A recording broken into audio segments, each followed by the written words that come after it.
There is a very common mistake when talking about narcissists. People think that exposing them is the end. In reality, it is the opposite.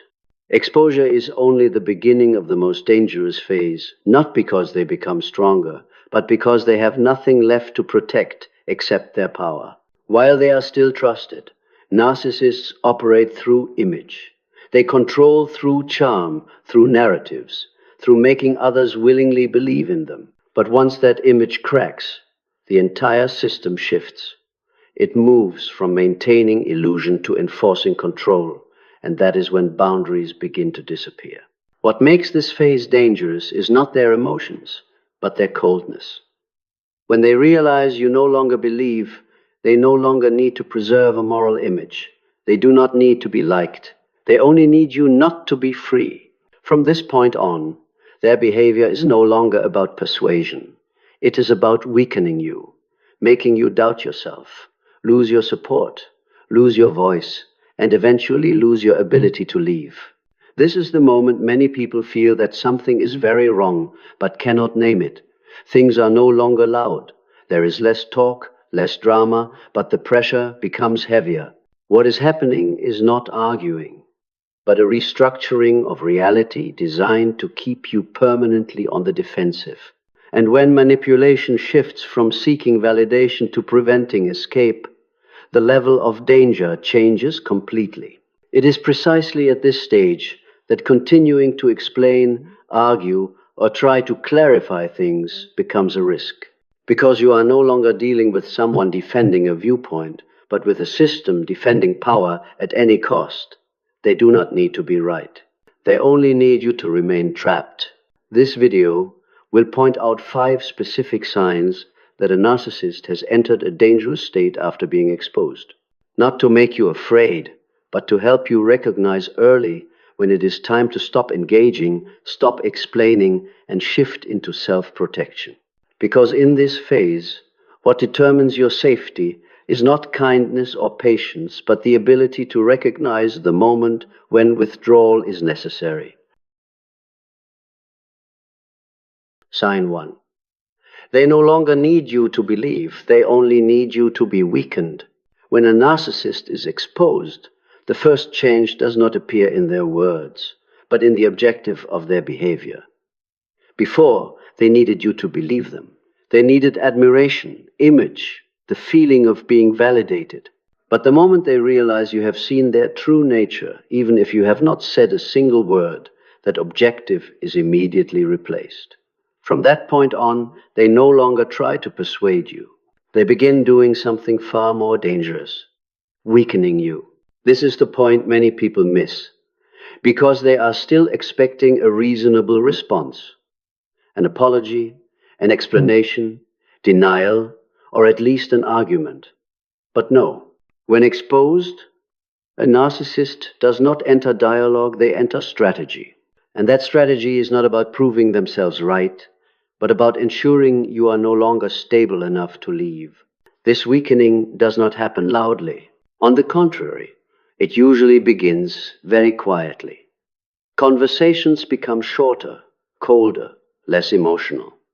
They no longer try to make you happy, nor do they need you to understand. Instead, a state is created in which you are constantly checking yourself. Am I overreacting? Did I misunderstand? Am I being too sensitive? You are not attacked directly, but you are placed in a position where every reaction makes you feel wrong. This is the danger point, because once you begin to doubt yourself, you are no longer standing on equal ground. You enter a defensive state. And in that state, you burn energy trying to prove yourself, explain yourself, steady yourself, while they do not have to do anything at all. Power is re-established, not through open domination, but through your slow, accumulating exhaustion. A narcissist who has been exposed understands one thing very clearly. They do not need you to love them again. They only need you to be insufficiently clear to leave decisively. So instead of pulling you back with charm, they keep you in place through instability. Not bad enough for you to run immediately, but not safe enough for you to feel at peace. A suspended, prolonged, draining state where you always feel like you are about to understand, about to resolve it, about to feel okay again. We know in this phase you may notice a very specific change. They no longer react emotionally when you ask questions. Before, they might have become angry, defensive, or played the victim. Now, their responses become cold, brief, sometimes indifferent. Not because they do not care, but because they have shifted from emotion to control. Emotion reveals itself, control does not. This coldness often confuses the victim. You start thinking, maybe I'm making things too serious. Maybe they've changed. Maybe I should be gentler. And the moment you begin adjusting yourself this way, they have achieved their first objective. You start shrinking yourself to adapt to an environment that is no longer safe. What must be emphasized here is this. This is not accidental. A narcissist becomes dangerous after exposure because they are no longer acting out of habit, but out of calculation.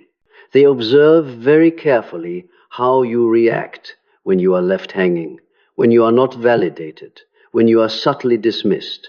They test each level, each dose, like someone gauging how much pressure you can withstand before you break. And when they realize that you remain even without respect, without being heard, without being validated, they learn something critical. You can be kept without love. From this point on, moral boundaries are no longer necessary.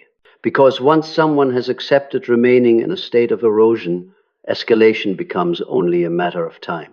That is why the first dangerous sign is not violence, threats, or overt attacks. The first sign is a shift in objective, from wanting you to believe to wanting you weak, from wanting to be loved to wanting you not strong enough to leave. When you notice yourself constantly exhausted, doubting yourself, bracing just to stay calm in situations that should not require that effort, you are not too sensitive. You are inside a strategy. Sign 2. They begin controlling the narrative, not you. If sign 1 takes place inside you, sign 2 takes place outside you. This is the point where the narcissist no longer focuses on making you doubt yourself, but moves into something more dangerous, shaping how others see you. When this happens, the issue is no longer a relationship between two people. It becomes a restructuring of social reality. A narcissist who has been exposed understands this very well. They may lose you, but they must not lose the story. Because in their world, power does not come from truth, it comes from who is believed. And when you are no longer under direct control, they shift to a more indirect form of control through other people.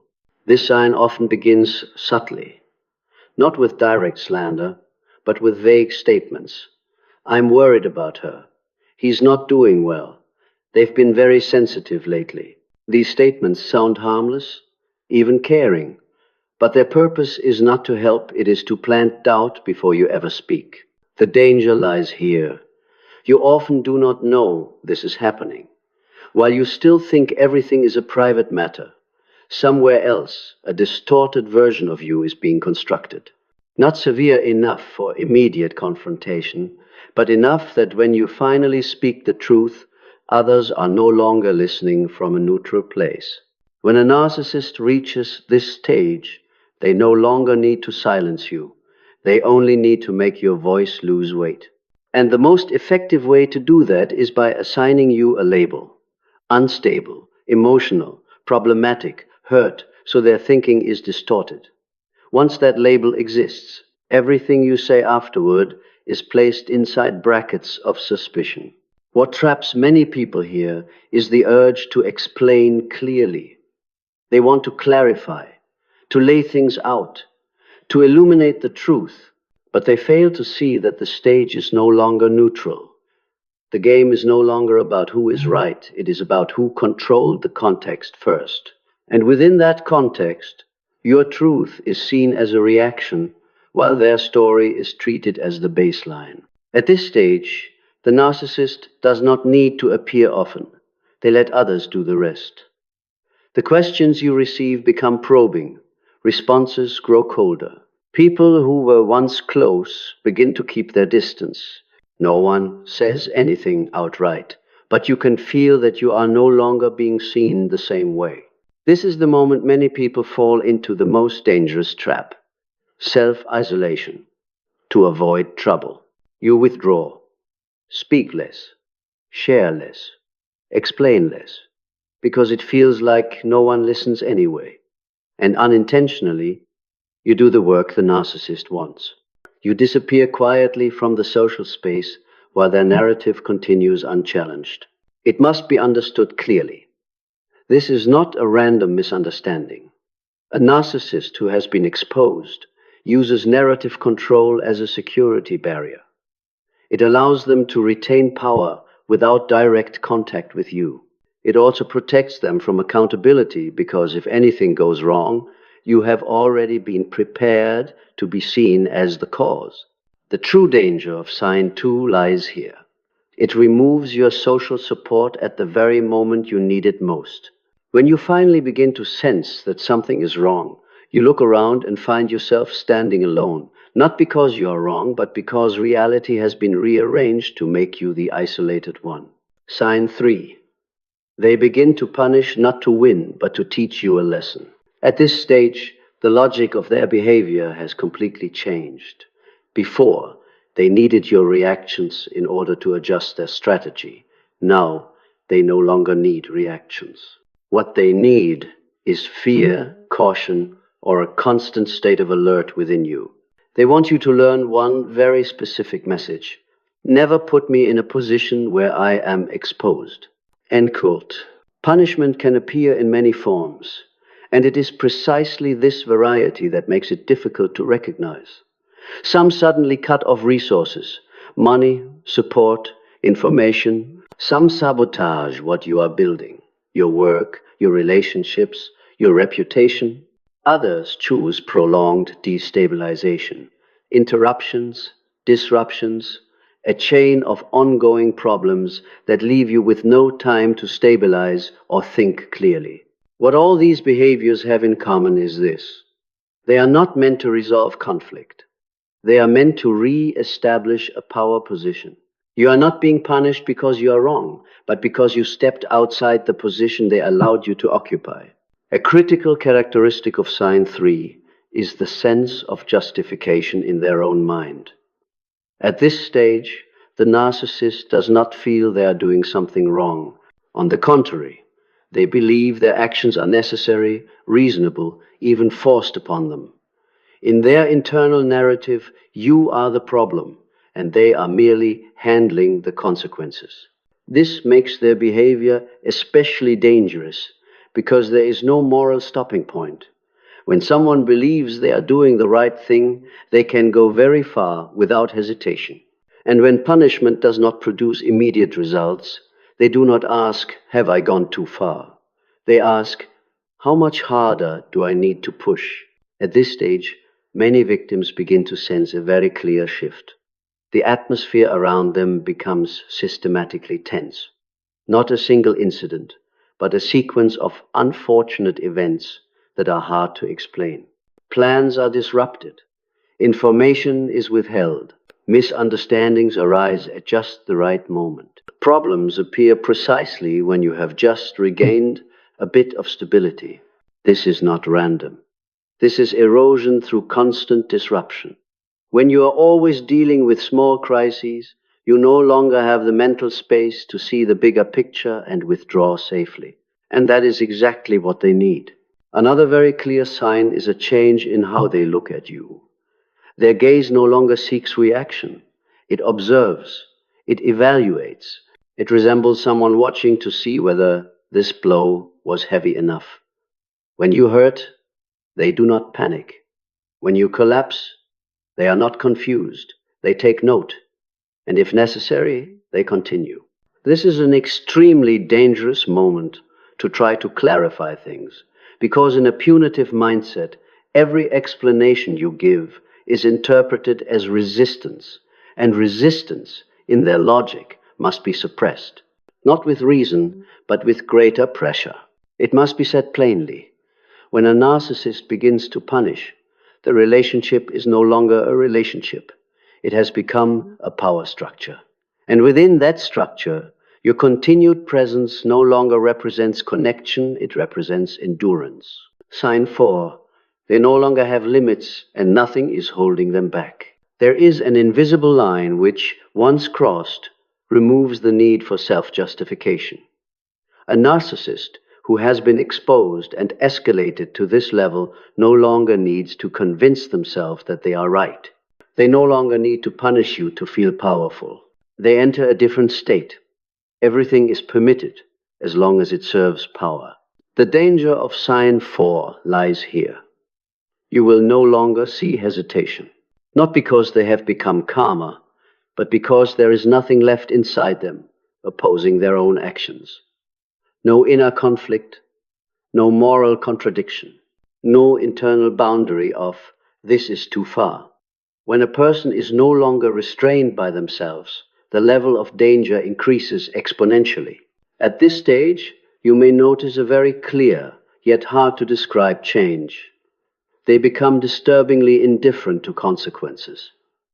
Not reckless rage, but a frightening calm. Harmful decisions are made lightly. No explanations, no concealment, no need to prepare a narrative. They act and move on. This shocks many people because it contradicts normal expectations. You anticipate fear of exposure, anxiety about condemnation, or at least shame. Instead, you encounter absolute indifference, as if what is happening has nothing to do with them, even though they are the ones causing it. The reason is simple and terrifying. At this stage, they have completely detached from guilt, not because they have worked through it, but because it no longer exists as an internal mechanism. Without that internal break, there is nothing to naturally stop escalation. One clear manifestation of sign 4 is their willingness to sacrifice anyone. Before, they may have preserved a few safe relationships, people they did not want to harm for long-term benefit. But at this point, no one is exempt. Friends, allies, family, anyone can become collateral if needed. It is crucial to understand this is not impulsivity. This is structured coldness. When a narcissist loses all limits, they see people as variables. Each person is evaluated not by relationship or morality, but by immediate usefulness. When utility drops to zero or becomes a threat, elimination becomes reasonable. At this stage, their language changes as well. Fewer explanations, no lengthy justifications.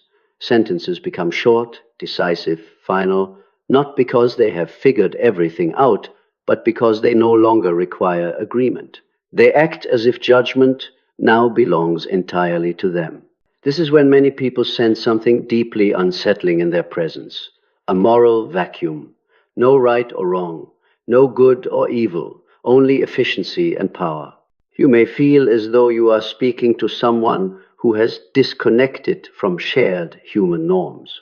Another critical sign is absolute confidence in being untouchable. They behave as if no legal, social, or personal consequences apply to them, not because they are certain they are safe, but because they have accepted any consequence as a price they are willing to pay. When someone is prepared to pay any price, stopping them becomes extremely difficult. This is what makes sign 4 a dangerous turning point. Before this, you might still rely on their fatigue, their fear of exposure, or their desire to preserve image. But when all of that disappears, you have no leverage left, no emotion, no morality, no reputation, no relationships, only raw power. And this must be said clearly. This is not a time to wait and see. When a person no longer has internal limits, any situation can escalate quickly and unpredictably, not because they have lost control, but because they are controlling without restraint. At this point, staying is no longer hope or loyalty. It becomes risk to your psychology, your resources, your safety, and sometimes your future. And the greatest danger is this. You are still evaluating them by the standards of someone who has a conscience, while they are no longer operating by those standards at all. Sign 5. They no longer have a goal, only destruction. There is a moment that is difficult to recognize, but once you see it, you cannot unsee it. It is when the narcissist's behavior no longer serves any clear objective, not persuasion, not control, not punishment, not image protection. They begin causing harm simply because they can. At this stage, power is no longer a means. Power becomes an end in itself. No reason required, no long-term benefit, no rational strategy. They destroy things that did not need to be destroyed. They damage relationships that were still useful. They burn bridges they once guarded carefully. And the most frightening part is this: they gain nothing from it except a sense of existence. This confuses many people because it contradicts all prior logic. You ask yourself, why would they do this when it even harms them? And that question is the key. When someone is willing to harm themselves just to maintain a sense of power, they have entered a different state. In sign 5, their behavior becomes selectively chaotic, not random disorder, but conscious destruction without direction. Today they harm you. Tomorrow they turn on someone else. Then on the very things that once constituted their assets. No moral order, no hierarchy of priorities, only one drive. Nothing must exist outside their influence. You may recognize this sign when they no longer bother maintaining a mask, even when no one is threatening them. They say what does not need to be said, do what does not need to be done, reignite conflicts that had cooled, cause harm in situations that could have remained peaceful, as if they need constant rupture to feel that they still exist. At this stage, their emotional state also shifts. No clear rage, no consistent hatred. Instead, a cold emptiness, where the suffering of others no longer provides obvious pleasure, it is merely material. They do not need a strong reaction from you. Sometimes they do not need any reaction at all. It is enough to know they left a mark. One deeply disturbing sign of this stage is the meaningless repetition of destruction. They repeat the same harm even after seeing the consequences. They repeat behavior even when there is no benefit. Not because they are foolish, but because destruction has become a mode of existence. When someone can only feel themselves through breaking things, stopping means facing the inner void, something they cannot tolerate. Here, a cold truth becomes clear. You are no longer the center of the problem. Before, you were the target, the threat, the one who caused everything. But in sign 5, you are just one of many things that can be pulled into the orbit of destruction. This makes any attempt to make them understand, soothe, or negotiate completely meaningless. Because you cannot negotiate with someone who is no longer pursuing an outcome. This is also the stage where many people make a fatal mistake. They think, if I stay silent, if I disappear, if I stop mattering, it will stop. But with someone who has entered sign 5, silence is no longer a boundary. It is merely empty space for them to continue destroying elsewhere. Not because they hate you more, but because they need destruction to avoid facing themselves. What must be understood very clearly is this. This is no longer a relationship that can end healthily. There is no closure, no explanation, no acknowledgement. The only thing you can do is exit the radius of influence as early, as completely, and as cleanly as possible. Sign 5 is not a time to further analyze motives. It is the moment to shift from understanding to protective action. Because when a person no longer needs a reason to cause harm, everything around them can become a victim, including those who have nothing to do with it. And this final point is critical. You do not need them to confirm that they have become dangerous. Their repeated destruction without gain, their burning of even what once benefited them, their behavior as if there were no tomorrow, that is the confirmation. There's one crucial point that must be stated clearly at the end. Identifying a dangerous narcissist is not meant to make you afraid of them, but to stop judging them by the standards of a normal person. The greatest mistake made by people who are aware, deep, and still guided by conscience is believing that everyone has a stopping point similar to their own. The truth is, not all psychological structures are governed by conscience. What you have just heard is not a dramatic tale of evil, nor a claim that all narcissists are the same. It is a map of a very specific process, a process in which a person loses every internal restraint, step by step, until behavior no longer requires a reason to cause harm. And once that process is complete, the real danger no longer lies in them, but in your continued use of an outdated lens to view them. At this stage, many people remain trapped in the wrong question. Should I explain one more time? Should I give one more chance? But this is no longer a matter of communication, emotion, or misunderstanding. It is a matter of position. Are you still inside, or have you stepped outside the radius of influence of a system that no longer has limits? In such a system, your presence, silent or vocal, can be exploited. Understand this clearly. You cannot repair a structure that exists by breaking others. You also cannot love enough to fill a void that is covered only by power and control. Every attempt to stay and do the right thing in such an environment leads to the same outcome. You trade your inner stability to maintain someone else's artificial stability. Leaving in this case is not escape. It is the last act that preserves your humanity. Because when you remain in a space where conscience no longer exists, sooner or later you will be forced to adapt, either by shrinking yourself or by becoming numb. And both paths cost you the most precious thing, the ability to live without constantly protecting yourself. There is a profound paradox many people only realize once they have gone far enough away. You do not need to defeat a narcissist to be free. You only need to be out of their reach. When you exit the stage, they do not collapse immediately, but their power loses its foundation. Without reflection, without an audience, without an object to destroy, the system eventually turns only on itself. And this must be said clearly. You do not owe them your presence. You do not owe a final explanation. You do not owe a beautiful ending. You do not owe complete understanding of them. Your only responsibility at this stage is to protect your ability to live normally where you are not hypervigilant, not guessing intentions, not bracing yourself just to exist. When you leave far enough, something very different happens. Not immediate relief, but the slow return of inner safety.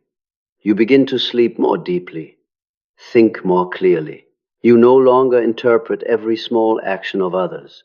You stop asking whether you are too sensitive. And that is the most important sign of all. You have exited the danger zone. This ending is not meant to spread despair, but to restore order. There are people you can dialogue with, people you can heal alongside. And there are psychological structures for which your withdrawal is the only effective boundary. Recognizing the difference does not make you cold. It makes you mature. If there is one thing to carry with you after this video, it is this. Your clarity does not need to be proven through endurance. You do not need to wait for worse behavior to justify leaving. Once you have seen the full progression, once you recognize that limits no longer exist, staying is no longer loyalty, it is risk. And leaving, in this case, is not loss. It is a return to a life where power is not built on destruction, and where you do not have to trade yourself just to exist.